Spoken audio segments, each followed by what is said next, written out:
Now, I think it's a pity in this reading that we don't get the full story. We get the kind of good bit here where Jesus is saying lots of nice things and everyone's going, "Whoa, that's interesting." What we don't get is the immediate aftermath when Jesus continues to say things and the people who are listening get so angry that they want to throw him over a cliff and kill him. Um, Jesus's message here is that God is going to bring forgiveness, mercy, and healing, not just to his listeners, but to the people in the world that his listeners despise most. In other words, the Gentiles. And they became so furious at the idea that God's mercy could be that big, right? That they wanted to kill him. Which is a very bizarre thing. At least it would be if it didn't keep happening. Decade after decade, generation after generation. And so I think the first thing to ask ourselves is, who are our Gentile equivalents?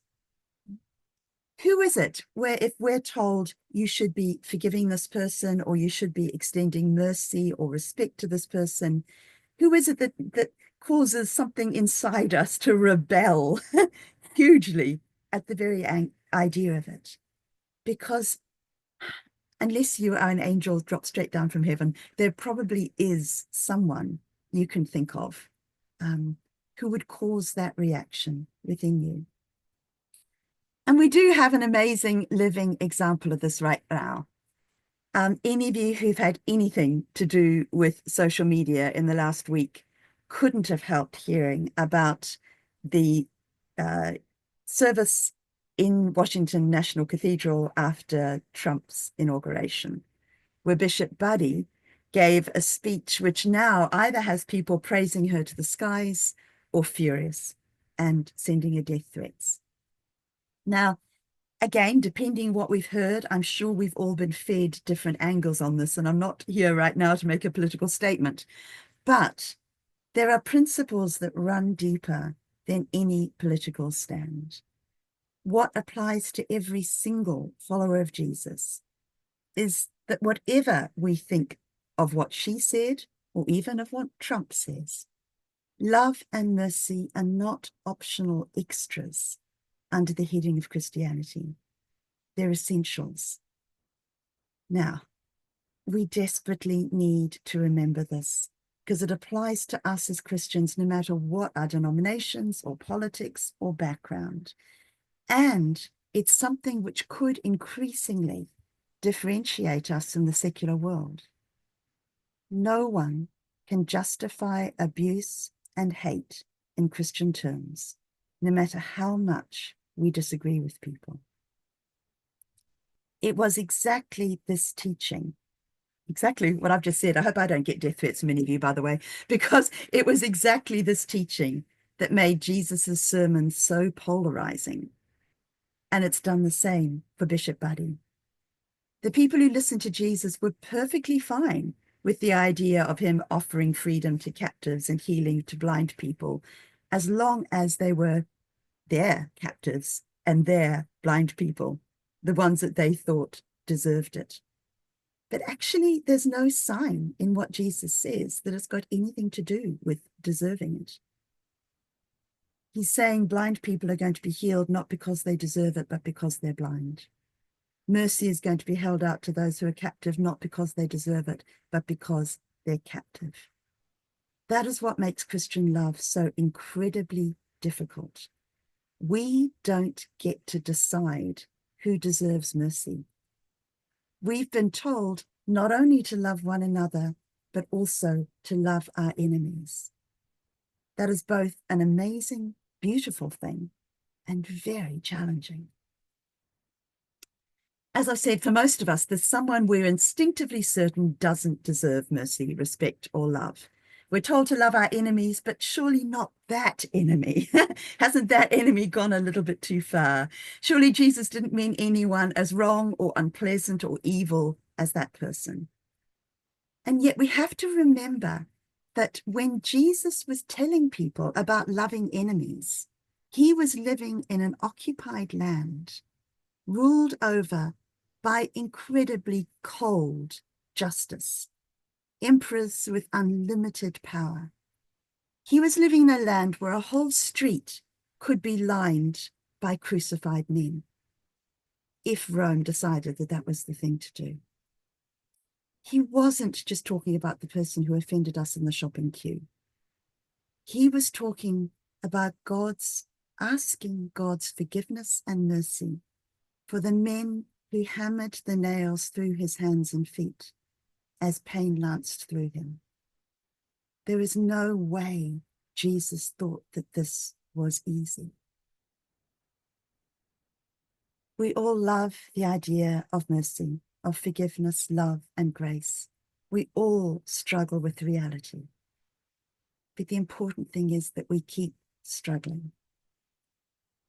We know deep down that if God told us that this is what we should do, then however much the rest of the world might begin to get angry at the very word forgiveness, and you will get anger directed at you if you mention the word forgiveness in certain contexts.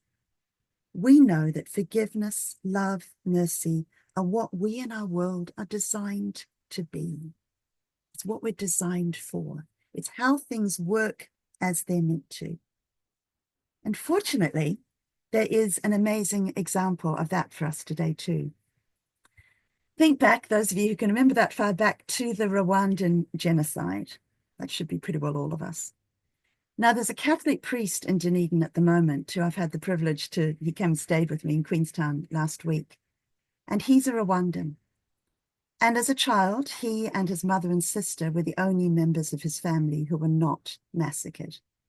All the rest of his family were killed. Neighbors who were driven by fear and rumors and lies turned on each other with the idea that we're going to kill you because we think you're going to kill us. They in turn were killed as villages and families took revenge. Now, it's impossible, I think, for us to begin to understand the pain and the anger and the gut-wrenching grief of the people of that land. Yet now, it's a model country for the continent of Africa. Everyone has clean water.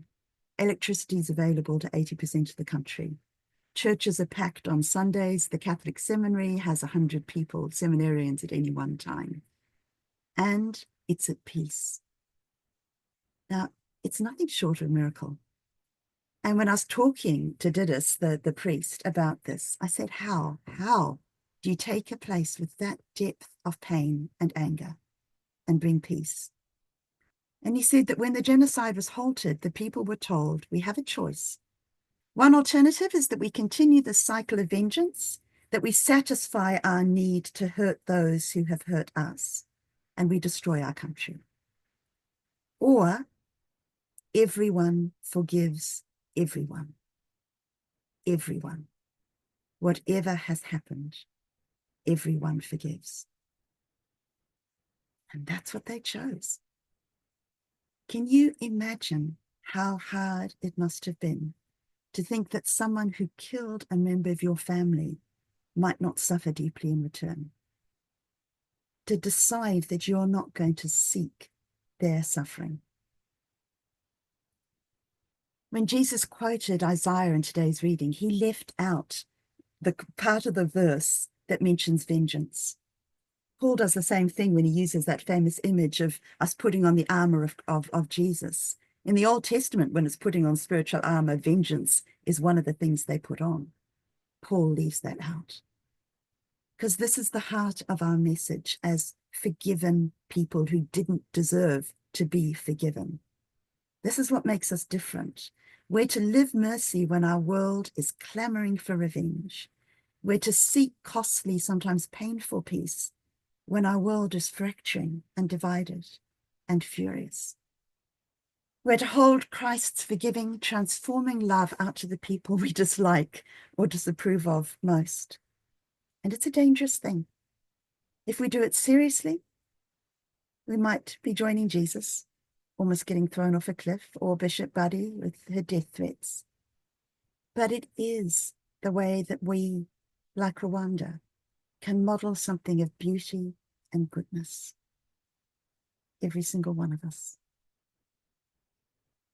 The Lord be with you.